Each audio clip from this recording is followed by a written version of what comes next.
Jiran biya Oromiyaa biya Ormiirraa gorqa keenya maaf wal morka bubbeen gaararraasu karfaffuu dadhabne jagni gumaa baasu kan abdiin muranne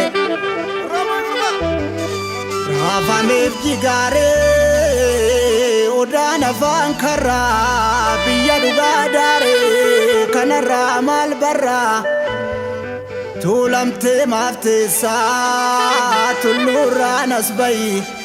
marartee waan sabaa hafuura nuun gayi faana gootaa dhayi.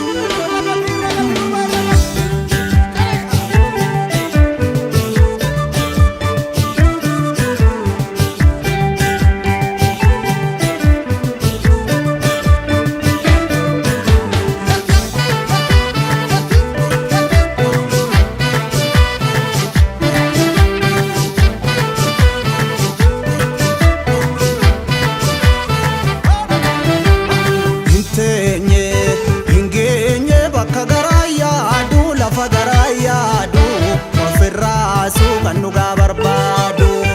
nudafa numbaasu maltu gara lafa biyya tuburaasu of wareega Oromiyaa eega of wareega Oromiyaa eega hinoolu hinjooru namni karaa beeku hirmataate lafa jalaan baate burkutoofte biyya hogeennoofte gara qileettoofte nuti maali gara galchii laali nuti maali gara galchii laali.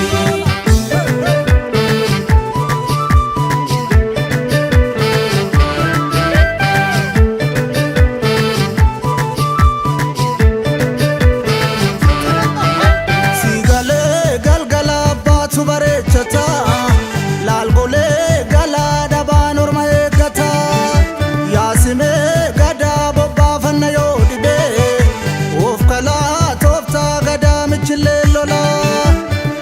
geessee lolii dhuma dubbii kana gamnoomuun battala babbaroode leenci daggala geessee lolii dhuma dubbii kana gamnoomuun battala babbaroode leenci daggala himaa raftaa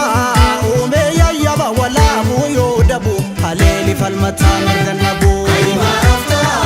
uumee yayyaba walaabuu yoo dhabu haleeli falmataa mirgannabu kuni raajumaa baraan baraas baranallees kittaa sirba humbaa irri biyyaan tolu jibba kuni raajumaa baraan baraas baranallees kittaa sirba humbaa irri biyyaan tolu jibba baraan baraas baranallees kittaa sirba humbaa irri biyyaan tolu jibba baraan baraas baranallees kittaa sirba humbaa irri biyyaan tolu jibba baraan baraas baranallees kittaa sirba humbaa irri biyyaan tolu jibba si mareetoo hima didduun du'a diddiire ilaalachi mareetoo falfaltuun fala fiddiire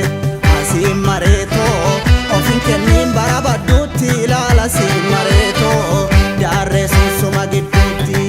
goota anfaaroo gama diga of dagataan biyya dhabaa xiiqeffataa dhiira wajaga hinamaniin bira qaba maalaan obsaa obsuun akka qaba bari jabanni kan jabaa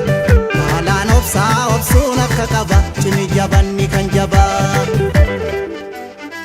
geessee lolii farda luuganaan qabne maa gogsita yoo buule allayyaatti si gata geessee lolii farda luuganaan qabne maa gogsita yoo buule allayyaatti si gata zamachaan dhufee seenaa haaromsi gurmaayitii lubaan gadaa dhiisnee